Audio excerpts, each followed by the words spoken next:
All right, let's do it. All right, so thanks everybody for coming.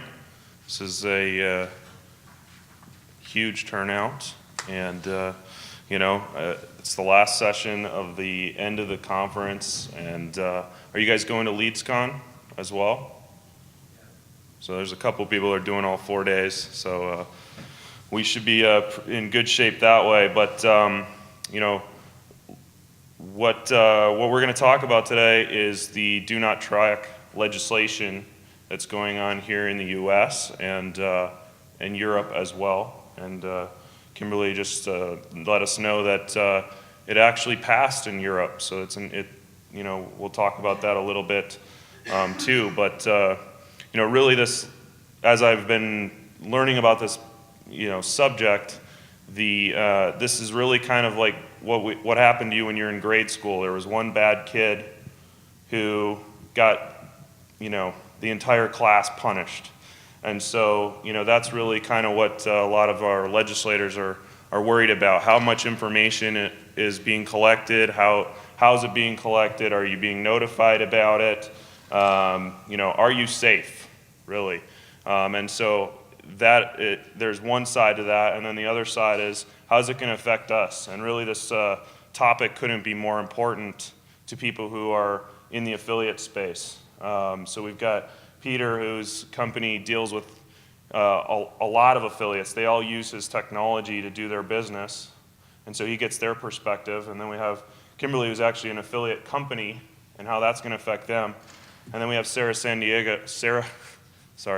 De Diego, who is an expert in the legal side of things. And so we want to cover all sides of the spectrum so that you guys feel equipped to deal with what could happen here in the States. So to start, I really like to start with Sarah to kind of quickly walk us through the types of legislation that are out there currently, and how that might affect different affiliates. What we've done is we put together a handout, which you all should have got at the front door. And I apologize, I'm losing my voice, so I may completely lose it sometime during the session. We put together a handout, and what we did was we put in all of the legislations that are proposed right now. None of these have actually made it out of committee, but we've put them all in here. Not all of them are directly related to what we do. So we're not going to talk about those ones. But the couple that are directly related to what we do and could really impact our industry, we've gone through and just put some notes underneath the legislation saying a little bit about it, what it would require if it was passed in the way that it's been proposed. So we're going to go through a couple of them, starting with the first one is HR 611, the Best Practices Act. This one, if it was enacted in the way that it's been proposed, would be completely devastating for our industry. I don't actually think that this will be enacted in the way that it's proposed, and we hope that it will not. Some of the reasons why it would be completely devastating for our industry is that it would require you to have express consent before sharing personal information to third parties, and you have to have express consent to track online behavior. Now, it sounds like a good idea, and some of the other things that they're proposing as well sound like a good idea. Like, they require you to have detailed notice of the types of information you're collecting, what you do with that information, how long you're going to store the information, if you share it with other people. Those are good ideas. Everybody should have that in their privacy policy or somewhere on their site so that consumers know what's happening to their information. When they share it with you, are you going to keep it? Are you going to sell it to third parties? Are you going to store it forever? Do you store it securely? What are you going to do with their information? That is important for consumers to know that, and that is, mainly what is going on with these legislations is that consumers are complaining about their information. Most of the complaints that are coming from the security breaches. So you've probably heard in the news, there's a lot of security breaches the last year or so, big ones, where 6 million people's information gets stolen, their credit card information, their social security numbers, their medical information, things like that that are sensitive information that you don't just want out there on the black market or anywhere. So kind of stemming from that and from consumers just saying, I'm getting all this spam, or I'm getting, my identity stolen. How is this happening? How did they get my information? Based on that, the FTC, towards the end of 2009, started doing roundtable discussions to get feedback from the public of what you want. Like, what is it that concerns you? How can we address this issue? How can we make your information more secure, but yet still have online commerce? And the beginning of this year, or end of last year, the FTC put out a 112-page proposal of what they thought companies should do to protect privacy. It went way overbroad. And the things that they were proposing were just ridiculous and would have completely shut down the industry, because you wouldn't be able to track like a banner ad. So someone clicks on the banner on your site, and you wouldn't be able to track that click to see who you should pay for that click. Or you wouldn't be able to even track visitors to your website. So you couldn't even see if people were on your website. Without express consent. Yeah. So the FTC went way overbroad in theirs, but they've quickly kind of stepped back on it and said, we weren't planning on actually enacting that or doing anything with it. We were just proposing it to get comments. We've gotten the comments, and we're stepping back now. So that's the good thing, because earlier in the year was definitely a little frightening when that came out. But what happened as soon as that proposal came out, all the legislatures, oh, hey, I'm going to get mine in. I'm going to jump on the bandwagon, and I'm going to do something to protect consumer privacy, because it'll make me really popular. Because everybody wants to, help the consumer and protect them, and everybody likes that. The problem, though, as is generally, a lot of the legislatures don't understand our industry. They don't understand the internet at all, some of them. Some of them don't even know how to use a computer. So it makes it really tough, I think, for them to write a law to regulate an industry that they don't understand, and to regulate something that they don't understand how it would impact people. So starting with this first one here, this one specifically would, if enacted in the way that it's been proposed, basically shut down our industry, along with online commerce in general, would greatly affect, but would specifically affect affiliate marketing, because you wouldn't be able to track clicks, you wouldn't be able to track actions, and obviously that's the basis of how we all make money.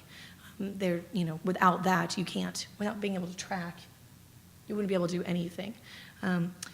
So that is the first one here, and I think we're going to open it up and then go on to the next one. Well, yeah, I'll hop in and talk a little bit about this sort of really, really broad tracking proposal that sort of just shuts down any cookie tracking just on a basic advertiser's website. And you're like, what? What does that mean? Doesn't even Google do that? And Google is the government, right? But they basically, it's sort of, casting a really broad net and, trying to figure out some way of scaring us, I think, a little bit into doing some self-regulation. And that's obviously what we've been working with, Performance Marketing Association, Rebecca Madigan, and as well as Sarah here, and trying to figure out, how we can show them that we're willing to do this and that we're excited to do this.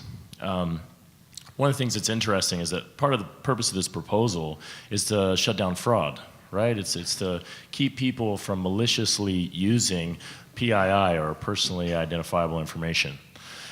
And what it actually does is it shuts down a lot of people that are doing things very legitimately. I'm just using basic cookie tracking to know who is converting on my website and which pages are converting better and those sorts of things. It's not really working against those that are doing incredibly malicious things, who are trying to fly under the radar, who aren't using very basic cookie tracking and are using some other more sophisticated technologies. That fraud is going to continue. And for those fraudsters that are using basic cookie tracking, say we're able to, this thing were to pass, you think those people are going to stop doing this? No, it's not going to happen. How is the FTC going to enforce this? I have no idea how. I mean, I would love to see Yeah. some sort of action put into place, but The yeah. law, we actually were just upstairs having lunch, and there were a couple of Germans sitting across from us at Trade Doubler, and we brought the topic up, and it was recently just passed, this exact, pretty much, I don't know the exact law, but the cookie law was passed, and they said that no one's actually enforcing it and no one's following it yet, but they expect by the end of the year that people will start taking action on it, and they didn't really seem very worried about it, though. But In Europe. in Europe, yeah, but it's The actually EU, passed right? already, yeah. So, yeah, and I've seen some case studies for people that actually complied, and it's like their regular website analytics just went down to nothing. You know, it went down to not even a tenth of the traffic because those are the only people that opted in to be tracked because no one wants to be tracked, right? So Because they don't, even consumers don't understand what's being tracked. I mean, really, as a network, the only thing that we track from people when we're tracking their clicks in order to, we put the cookie on the pixel on the thank you page to track a conversion, because we're CPA, and the only thing we track is IP, timestamp, and even from the IP, if you look on the IP lookup, you can't even really tell where they're located. It gives you like a general vicinity somewhere in LA, and I've even looked at my own IP to see if it can pinpoint my office, and it said that I was like 15 miles away from where I actually am. So I mean, the data that is there isn't even giving me any really information about the person. Maybe the browser they're using, and that's about all the info I'm getting. And just having, I really don't see how it could pass, because it literally would shut down the entire internet. I mean, that's the whole reason even advertisers use the internet versus print, is because you can track it.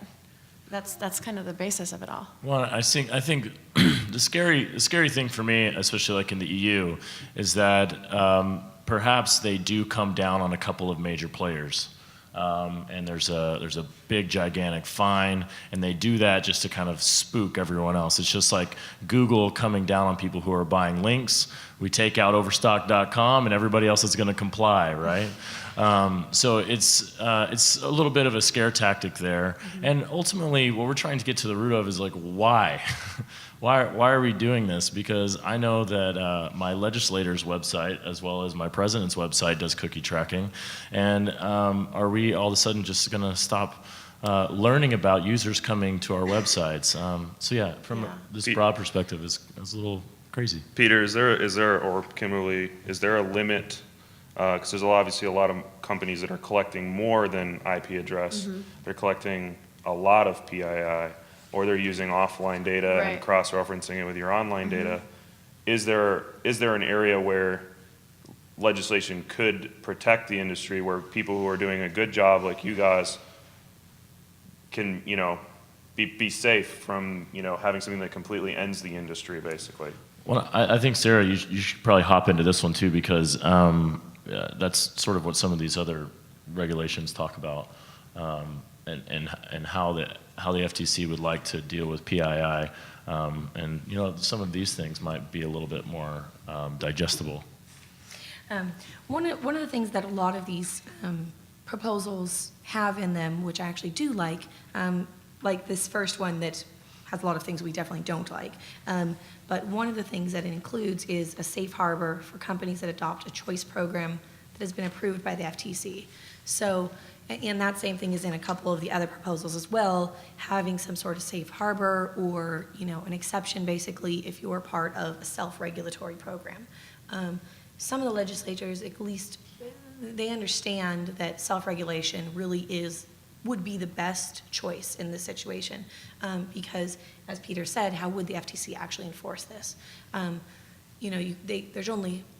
They have a very limited staff, actually. They can't bring that many actions. It's not like they can police everybody's website. They don't have the manpower, and no one in the government has the manpower to be doing that, at least not the parts of the government we know about. They're already doing it. They're tracking this. Yeah, that's right.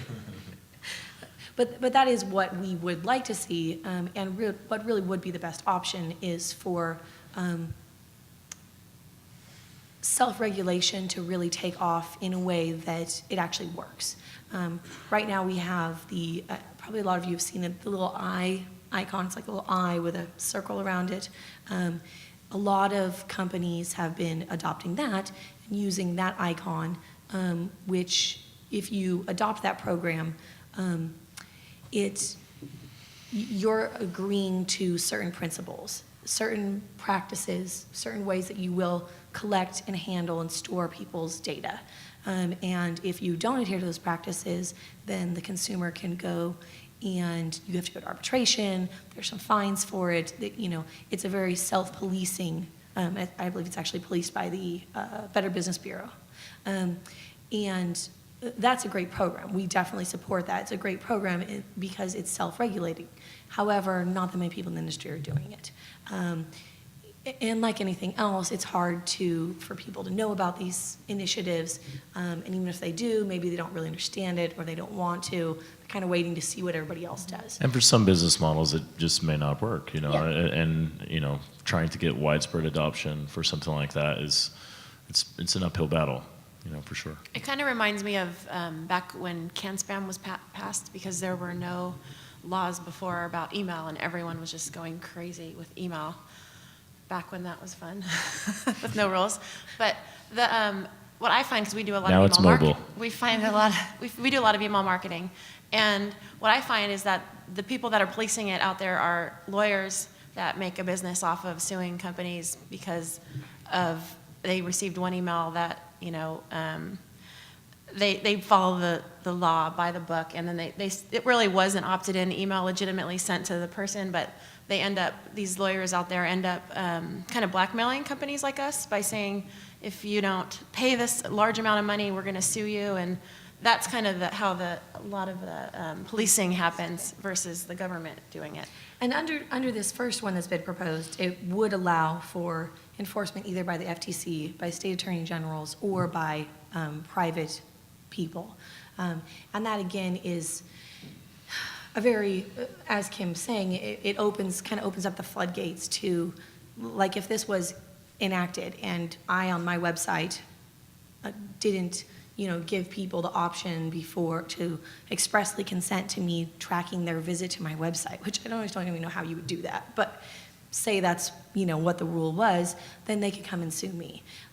That's a lot of lawsuits. I mean, that's a lot. Mm-hmm. And for people who aren't doing anything, the cupcake shop down the street probably won't even hear about the law, let alone know how to comply with it. And that just opens up, kind of floodgates for businesses to be the target for doing anything. And like Peter was saying, the people that we're actually concerned about, the ones that are actually stealing data, that are actually doing fraudulent things, aren't going to comply with the law either way. And they're not going to get sued because you won't be able to find them. They're, off in Romania somewhere or somewhere else hiding, and you're never going to find them anyways. Which is why we, really. So yeah, it's the more legitimate people that become those high-level targets.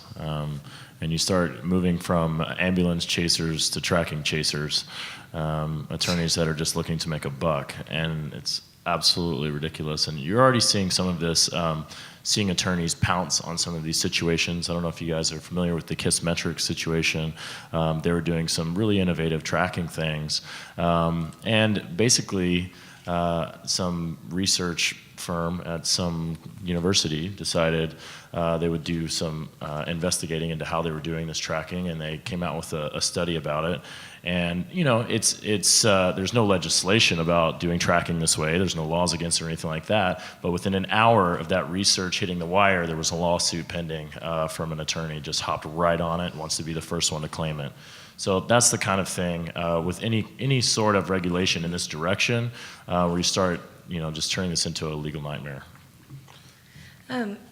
We'll go ahead and talk briefly about the next one, or another one that has been proposed, this one by John Kerry. This one got a lot more press than some of the other proposals. This one's called the Commercial Privacy Bill of Rights Act of 2011. This one has different rules. It's not, I guess, as bad as the first one, in that it wouldn't require express consent before tracking or express consent before being able to share. The express consent before tracking, obviously, is would be the hardest part for our industry. But some of the things that this does have in it that also would make it really difficult, specifically they have one part of it says that you can only collect as much data as is reasonably necessary. But there's no definition of reasonably necessary. So what's reasonably necessary for me is going to be completely different than what's reasonably necessary for someone else. So say like some of my clients are data brokers. They collect data for the sole purpose of rebrokering it out to other companies who then market their products to it. Their privacy policy clearly says that they do that. Maybe nobody ever reads it, but does clearly say that. They go and they, resell data. That's what they do. There's an entire subset of our industry that does that. So what's reasonably necessary for them is to collect all the data and resell it. That's what they do. But then it's going to be different, for another company. For another company, it might, like for Kim's company, it'd be reasonably necessary for her to track the links, maybe keep that information for a year and, until they're done paying everything out, and then you're done with it. But since there's no definition of what's reasonably necessary, this, again, kind of just opens it up to, besides interpretation, but to a lot of lawsuits. And then you come and say, well, you don't have a reasonably necessary use for that information, so you shouldn't have collected it, you shouldn't have used it, you shouldn't have shared it. This law would only be enforceable by the FTC or state attorney generals, but this one has really huge penalties. You'd have $16,500 per day you're not in compliance. And for the second section of the law, $16,500 for each consumer that you failed to obtain appropriate consent before doing whatever it is you're doing. That's a lot of money. I mean, you collect, I can't even imagine, on a regular campaign, maybe you send out 1 million emails, and I don't know what kind of... Maybe some of our largest lead gen campaigns, we could do thousands a day. Yeah, that's a lot of money. I can't even Thousands count of that leads. high. So this, and having things like that, and we saw the same language of the reasonably necessary in the FTC's proposal as well, but again, without any definition of it and nobody to say, which means the only way you know what's reasonably necessary is once a bunch of companies get sued by the FTC or by state attorney generals, and the courts start interpreting it, and you get a definition of reasonably necessary. But that, in the meantime, you all could be collecting it and using it in ways that they later say are not necessary, and then you've all been violating the law for however many years that takes. So obviously, one of my major arguments against this is, guns don't kill people, people kill people. And the same as tracking doesn't fraud people, but people do fraud other people. And it's, how are people using the data once they have it? And I am all for, attacks on those that are maliciously using data. Obviously, that's what gives our industry a bad name. It's what keeps the large advertisers out. It's what keeps people afraid to really open up their purse strings to all of our businesses. And ultimately, that's what we want to shut down. We want to change. We want to figure out how to self-regulate that. But we have to, show the government. We have to, write petition. We have to tell them that it's not the tracking that is the problem here. Okay, maybe there are some bits of personally identifiable information that we determine to be fully unnecessary for all purposes, and if you even have it, okay, maybe there are a few bits that maybe no one should ever really touch.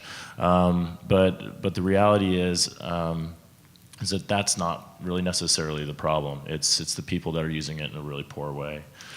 I'm kind of curious, how many people here collect data or how many have sites? I'm just kind of curious the mix of people. You have sites? Pardon? List building. So this pretty much affects everyone in this room. How does most people feel about it as consumers, as far as protecting consumers? Do you think that what you're doing is what was the language of reasonably necessary, as a list broker? I think she's Just addressing you with curious. a question. Sorry. Holy moly, calling you out.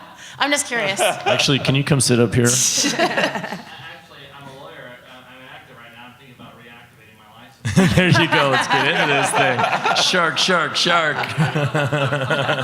Your soul just went out the door. My soul flew out the door. After he passed the bar. And do most, No offense. if I raise some hands, do most people, if you collect data or anything on your site like that, do you disclose it with a checkbox? Who just discloses checkbox? that they collect data? Or how many just privacy Not to single policy? you out or anything.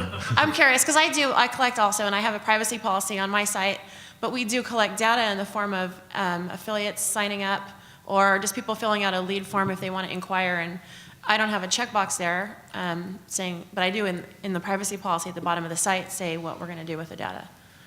But this would make it a lot more specific.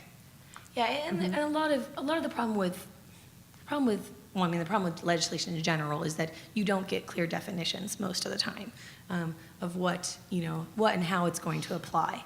But specifically with these, any of these ones that have like the words express consent, what is express consent? There's no definition of that. So does express consent mean that when you visit, you're signing up for some offer and it has to say, I agree to let you collect my data and sell my data, share my data. You have to check a box each time, or do you have to physically type in your name that you're signing, agreeing to it, or what qualifies as express consent? That's the part that's really hard, or would be really hard for our industry in this law, and as is really hard right now in the EU with what they've put in, is how do you obtain a consumer's express consent? Is a checkbox enough? How would you do that in a banner ad?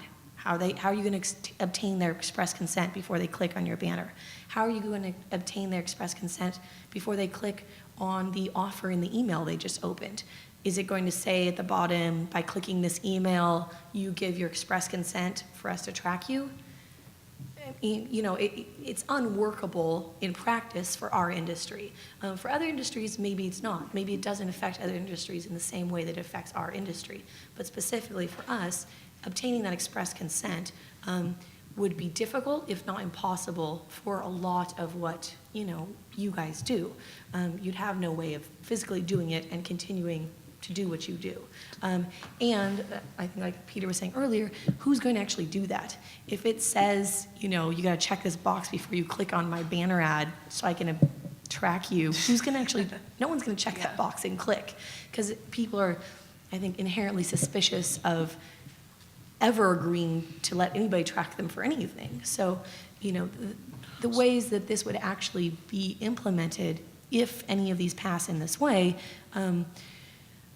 it would be very, very difficult to comply with it. So Sarah, or for all the people on the panel, what can self-regulatory bodies do to make this work? Because I don't know if some people have seen the South Park episode, which basically made fun of Apple's response to collecting your data, which was it was in our notice, policy, and you should have known that we were collecting all of your information and storing all of your information and selling all of your information. So how can we make this self-regulatory body work? I mean, we've seen a lot of self-regulatory bodies do well. IAB has done well, IASH has done well in Europe for online advertising. What can we do for this body to make it stick and make the senators happy?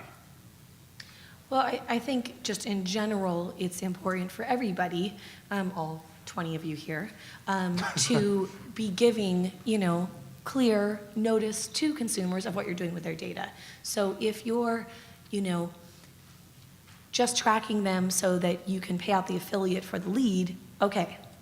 It says that somewhere on your site. I think everybody knows to look at a privacy policy if they want to know what you're doing with their information, but maybe not. If you're doing something, above that, maybe you're collecting their credit card information, you're collecting some, medical information, you're doing a diabetes offer, and so you're asking them if they have diabetes. What do you do with that information? Letting them know, maybe right there on your website, we protect your information, we don't sell it, we don't share it. Or if you do sell or share it, tell them that. Because that's what people are upset about. What they're upset about is they signed up for something that seemed innocuous, and then a week later, like that, they checked, yes, I have diabetes, and now they're getting some newsletter they wanted. Well, then a week later, they get it from somebody else. Oh, we know, since you're diabetic, how about you try this out? And here's another product for you. And they realize that that company went and sold their information to who knows how many other companies, and now they're getting offers from everybody. And maybe they didn't want everybody to know that information about them.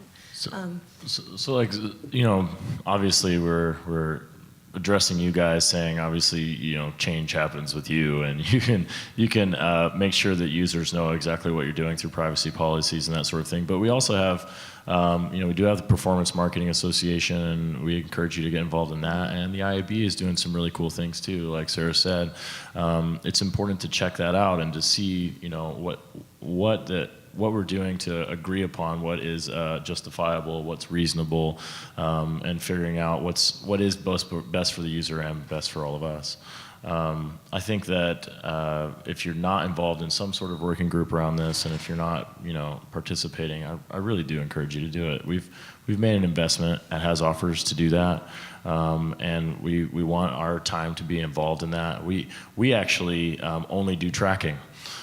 So our customers just use us to track their affiliate networks, or advertisers use us to track the networks they're working with. And so we are, by definition, a third-party tracking system, which you see that word a lot in here. And so we would obviously be impacted by it, but even more so, it's our customers that are the ones impacted by it. And we're trying to understand the real goal here, what everyone's trying to figure out is like, what is privacy online, and what does it mean, and how do we treat it? We're doing some innovative things that HasOffers, trying to figure out, well, where does the data live? Should it just live with the advertiser? Should it live with us as a third party, or can we separate ourselves from that? Ultimately, years ago, everyone's data was separate. You had the Siebel systems of the world. You had people that were collecting their own customer information, and then you had SaaS, just come down like a huge explosion, where everyone was just throwing their data into a big pool together so that we could increase efficiency. And now we've got some efficiencies and other technologies to maybe start thinking about how can we make that data more secure, and how can we make sure it's in the right hands. And so there are just lots of things to be thinking about right now. I think privacy does need to be top of mind. You definitely need to be thinking about, how can I run my organization in a way that really respects the user's privacy, because even if what you're doing is not malicious, it can be conceived as so. And I see, we work with a lot of advertisers, and I'm already seeing people. Most of the offers that we review, that we allow on the network, we require them to have a checkbox if they are collecting data that the user opts in. And I ask the advertisers what they are doing with the data, because I just want to know what's going on, because even though we're essentially just brokering, we're linking, we're not really responsible by law for anything that happens. We are ethically responsible, I feel. And that's what's missing, I think, in our industry a lot, is ethics. There's not really a platform for that. PMA is trying to put that in place, and it's kind of up to each one of us to just be honest on your site with what you're doing. A lot of people aren't, and those are the ones that get all of us into trouble, because we're doing things right, but we're the ones that end up having to pay the cost of all of these things happening. And one effort that we make, in addition to being involved with PMA, is just making sure we don't even allow advertisers in our network that are doing things like that. If they want to, there's lots of other networks that will take them, but I just won't do it, because in the end, it's not right. And yes? Could you be more specific about somebody that you turned down who was doing something with the data that you did not approve? Yeah, they might just be, they don't receive opt-in, so the user isn't opting in, so they're just collecting the data, and then they're mailing to it, and they don't have proof that the person opted in. And I might work with that person, that advertiser, as a mailer and as an advertiser. So I'm kind of working with them on both sides. So if they're mailing, then I could be responsible for the spam that the person complains, and a lawyer comes after me because it's my tracking link, and I'm very public. We have a site. You can easily find me. And then they come and sue me because of something my mailer did.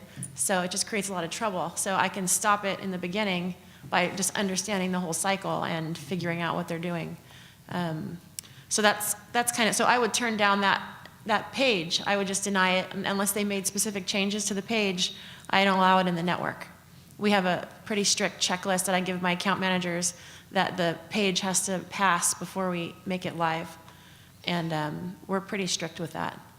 And Sarah has given us a lot of input as far as, because there's a lot of things, even with can spam, of what's the actual law and what's interpreted, or what's just a requirement of an advertiser. I thought that would be covered by CAN. It's not actually a part of the law to require someone to opt in. That's just a requirement of most advertisers. That Sarah educated me on recently. I thought it was up to this morning. I thought that was the law as well, because it's just something that we've always abided by. Well, and the thing to consider, obviously, is, you know, what relationships am I building with, like, what networks and what publishers and what advertisers, depending on where you are, and what information are they collecting. I will almost guarantee you that if you work with a lot of networks, there's someone you're working with that is pulling some pretty incredible PII off of the traffic that's coming in your domain. So you really need to know what those people are pulling. You need to, if they're using, like, if they're working in mobile, you need to decompile their SDKs. You need to actually see what it is that they're pulling off of a user's device. Do you even know if they're pulling out things like contacts and phone numbers and all that sort of thing? Because even really, I mean, you think Apple, who is like the fanboy of privacy, supposedly, and of course, you know, obviously they've had some problems recently. They work with many partners that are collecting all kinds of information unbeknownst to them. And I know that firsthand. So it's, you know, it's a difficult thing to figure out, and it takes a lot more investigation, which is a big pain. But I promise you, if you want to build a business for the future, this is something that you really need to consider. And a lot of these laws actually also deal with, specifically with mobile, the geolocation tracking.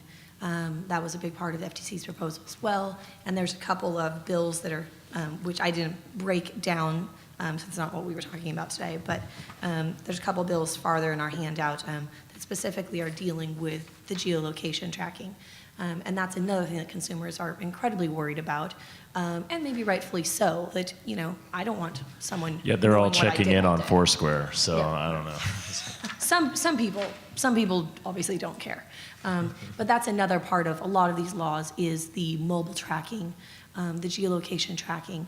And that's something that's also really important, you know, to consumers right now, and that's a really hot topic. It's not something that, you know, affects our industry quite so much. Obviously some, you know, with mobile becoming a bigger thing, there's some geolocation going on, but that's not specifically something that, you know, affects us as much as something like not being able to track their click. Something that we're doing, though, we're going to be doing over the next couple of months through the Performance Marketing Association is writing open letters, not actually stuff for me open or actually to them, but letters to each of these legislatures that have these proposals, specifically the big ones. This one by Kerry, there's another one by McCain, McCain's on this one. There's one by Rockefeller. There's a couple of these big ones that would really hurt our industry. So what we're going to do is kind of the same thing that we talked about today, is write a letter and say, okay, if you get your bill enacted and we have to have express consent, here's what it's going to do to our industry. Here's specifically who it's going to affect, how much it's going to affect us, and, you know, we approximately think it's going to cost this much money. We're going to lose this much money by you having this word in your law. Can you please change that? Because a lot of what it is that they just don't understand. They don't have any idea that this affects our industry. Or they might not even know we have an industry. I mean, really, you know, it's so new, or they just don't understand how that word could literally, you know, really hurt us. So we're going to be writing letters to each of these men and women and telling them which parts of their law would really hurt us and, you know, why it would hurt us, and try to get them, you know, educate them. Maybe get some, you know, a dialogue going on which of these affect us. There are other, the DMA and the IAB has been doing this as well, but they're not specifically for affiliate marketing. So some of the things that they've been discussing aren't exactly the same as the issues that affect our space particularly. So if anybody wants to get involved with that, we're going to be submitting the letters with signatures from anybody who wants to sign on. So your company or you and all your buddies want to tell, Senator Rockefeller, we don't like your proposal, please change it, you're going to put me out of business.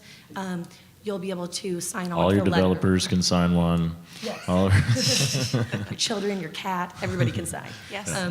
Yeah. How does all this compare to offline legislation? If I sell you guys a box of chocolates on the street and get your address to send it to you and sell that to somebody, is that illegal? I mean, is this catching up with existing law or exceeding offline law? There's not really any offline law. There's nothing. There's no law that says you can't do what you Sell to just said. third party.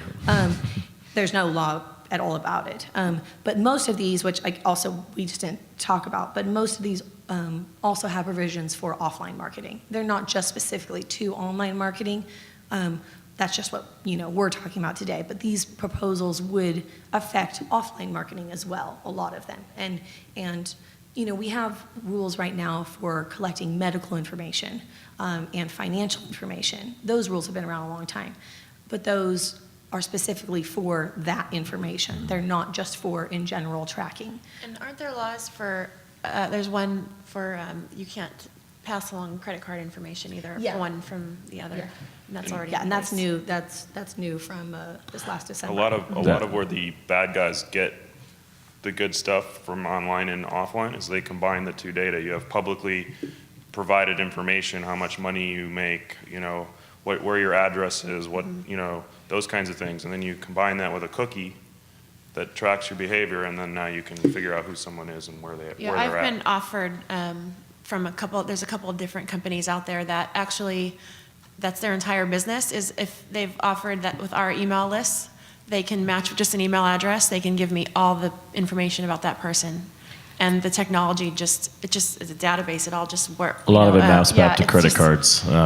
That's where they start figuring out your credit score Yeah, and how yeah. much credit you have available to you and all those sorts of things, which is great for selling you certain products, but maybe not so good for the user. But yeah, so all of us are really advocates about this, and what Sarah's saying is that we need you to get involved.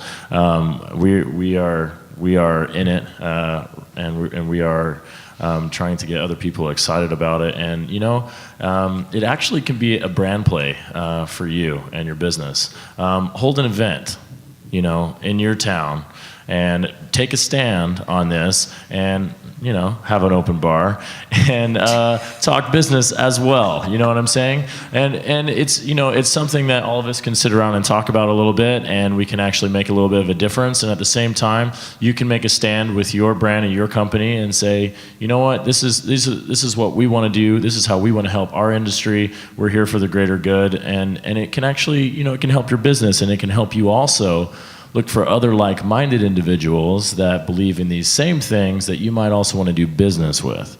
So, you can use this as a platform, and I wholly support you doing that. Completely prostitute this to make you more money. And it will have a dramatic impact. I mean, everyone knows if you've ever written a letter to your senator, sometimes the littlest one makes the biggest difference. So maybe you get your 9-year-old boy to write one, because those seem to get through these days.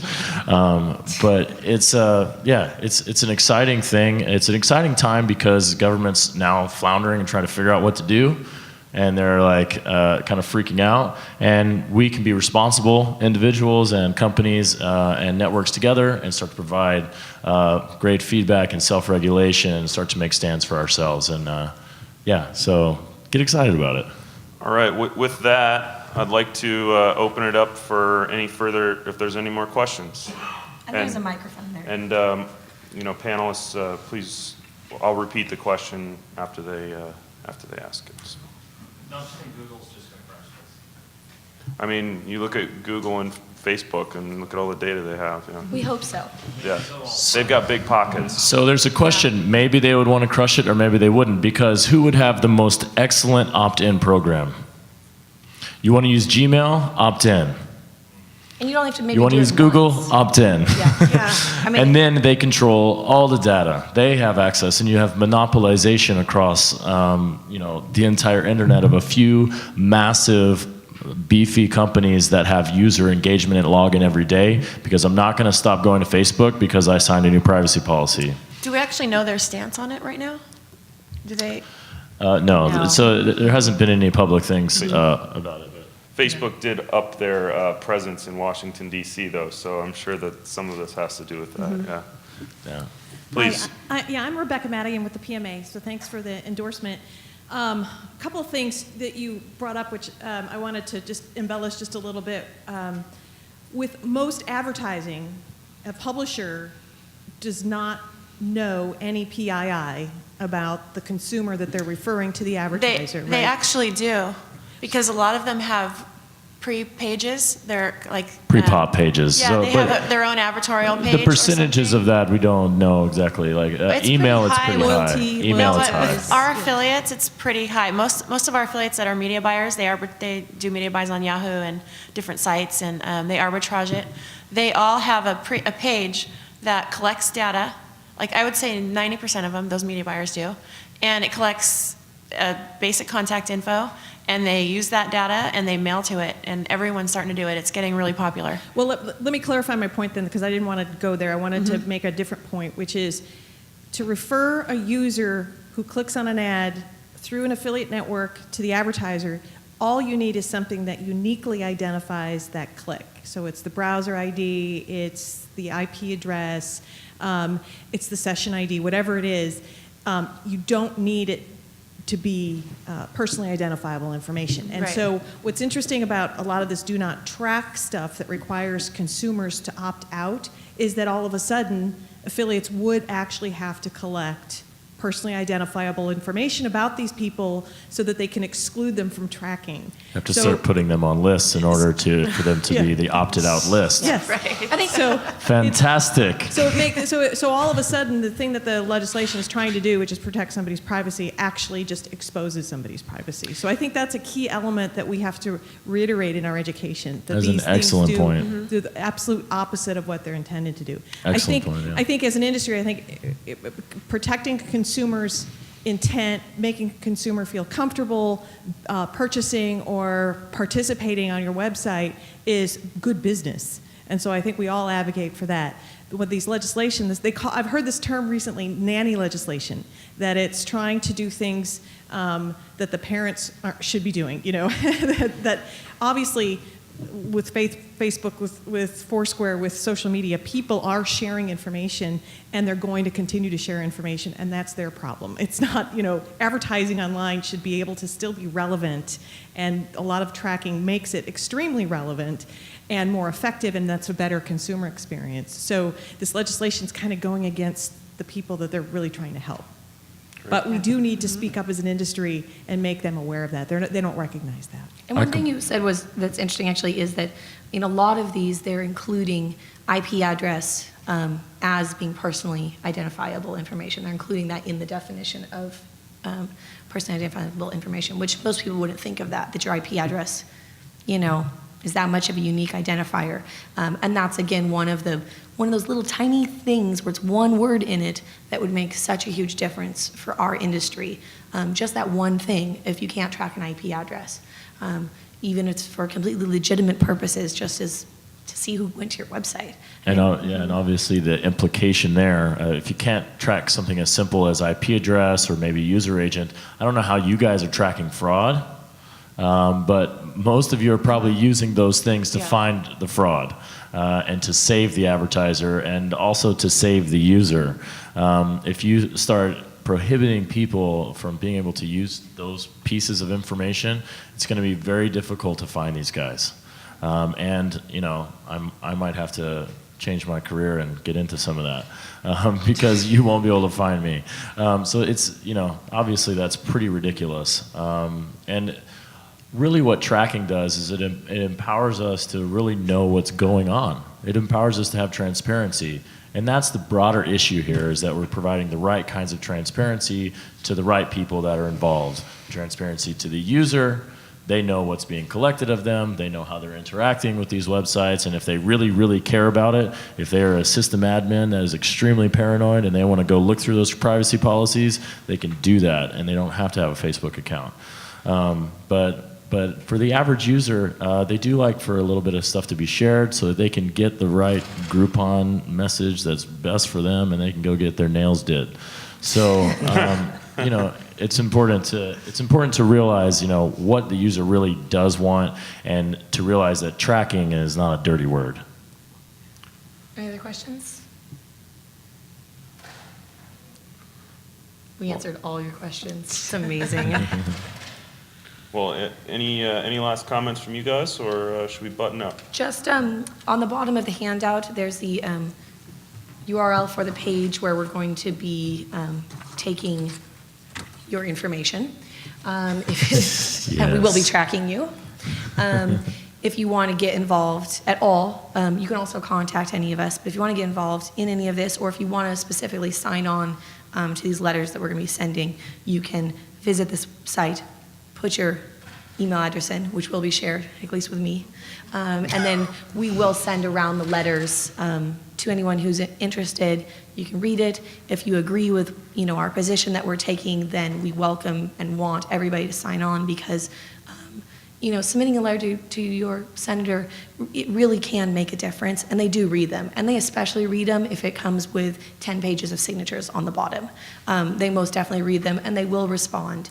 And, you know, that is a very important way to get your voice heard, and it's a lot easier than writing a letter yourself, because I know nobody will actually do that. So, you know, this is an easy way to get involved without a lot of effort.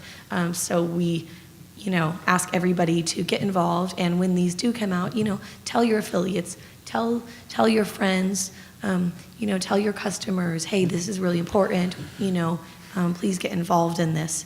If any of you get together when you're back home with a bunch of your business partners, and you hold an event and you talk about this and you get people to sign on to this, I mean, I will definitely do a blog post about you.